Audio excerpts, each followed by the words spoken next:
बाबा साहब कहा करते थे किसी भी समाज की उन्नति का अगर पैमाना लगाना है तो समाज की महिलाएं कितनी उन्नति कर रही इससे तय होना चाहिए। ये सोच थी हमारे पुरखों की। हमारे पुरखों ने लड़ाई हमेशा लड़ी कापी कलम किताब की।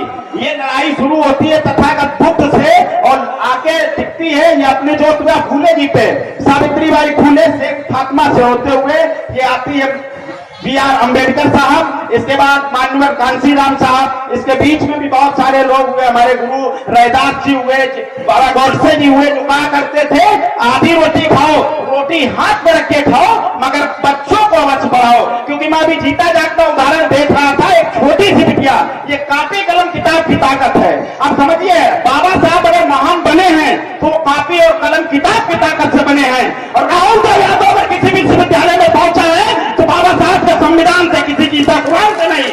ये आप समझिएगा शिक्षा की ताकत क्या है, शिक्षा की अहमियत समझिएगा। क्योंकि आपके सारे दरवाजे अगर खोलता है तो शिक्षा। और एक बात समझिएगा, हम बातें बहुत साफ साफ करते हैं लेकिन मनुवाद पाखंडवाद को खत्म करने के लिए प्रयास बिल्कुल नहीं करते हैं। हम देखते हैं कि साहित्य में हमारे हाथों में कलामा, हम अंटीना खत्म करने की बात करते हैं, हाथों में कलामा भी बांधे होंगे और ब्राह्मणवाद को खत्म करने की बात करते हैं। ऐसे कैसे खत्म होगा? ऐसे नहीं खत्म होगा। तो मुहाबाद से नहीं काम चलेगा।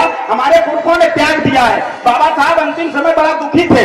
बाबा साहब जब अंतिम समय बैठ के चिंतन कर रहे थे तो चिंतन करते करते आंसू निकल आए आंखों से। तो उनके जो सेवक थे उन्होंने पूछा आप क्यों इतना उदास है? तो उन्होंने कहा कि हमें सबसे ज्यादा धोखा हमारे पढ़े लिखे समाज ने दिया है। क्योंकि इस समाज के लिए लड़ते लड़ते हमने अपने चार बच्चों को शहीद किया। बाबा साहब ने अगर वो महापुरुष न पैदा हुए होते तो आज हम आप एक जगह बैठ के इतने बड़े आयोजन नहीं कर रहे होते। क्योंकि हम लोगों को शुद्ध कहा गया था 3000 वर्षों तक शोषण हुआ हमारा। अब बाबा साहब ने, जब उनके पुरखों ने लिखा, उनके पुरखों ने बहुत कुछ लिख दिया, बंटवारा लिखा, लेकिन जब हमारे पुरखों को मौका मिला बाबा साहब भीमराव अम्बेडकर ने समता मूलक समाज लिखा, सब साथ में बैठेंगे। क्योंकि अब ये नारा लग रहा था मानववाद की क्या पहचान, ब्राह्मण भंगी एक समान। समझिएगा हमारे बाबा साहब ने एक सूत्र में प्रो दिया सबको, मगर बदले की भावना से नहीं लिखा। सबको समान अधिकार दिए। मगर आज बड़ी सोचने की बात है, बहुत गंभीर विषय है। मैं विश्वविद्यालय का छात्र हूं, मैं देखता हूं कि सबसे बड़ी समस्या आ रही है कापी कलम किताब को रोका जा रहा है। आपके बच्चों को, आपके बच्चों को नौकरियों से रोका जा रहा है। इस चीज को समझिएगा, जिस घर में रोटी होगी, रोटी की व्यवस्था होगी, सारी चीजें बन जाएंगी। आप लोगों को सबसे ज्यादा अगर ध्यान देना है तो अपने ये देना है कि कैसी सत्ता चुन रहे हैं हम। क्योंकि सबको शिक्षा एक समान बहुत जरूरी है और जो सबको शिक्षा समान ना दे सके वो निकम्मे लोगों को कभी सत्ता पे न बैठने देना, ये विशेष ध्यान रखना।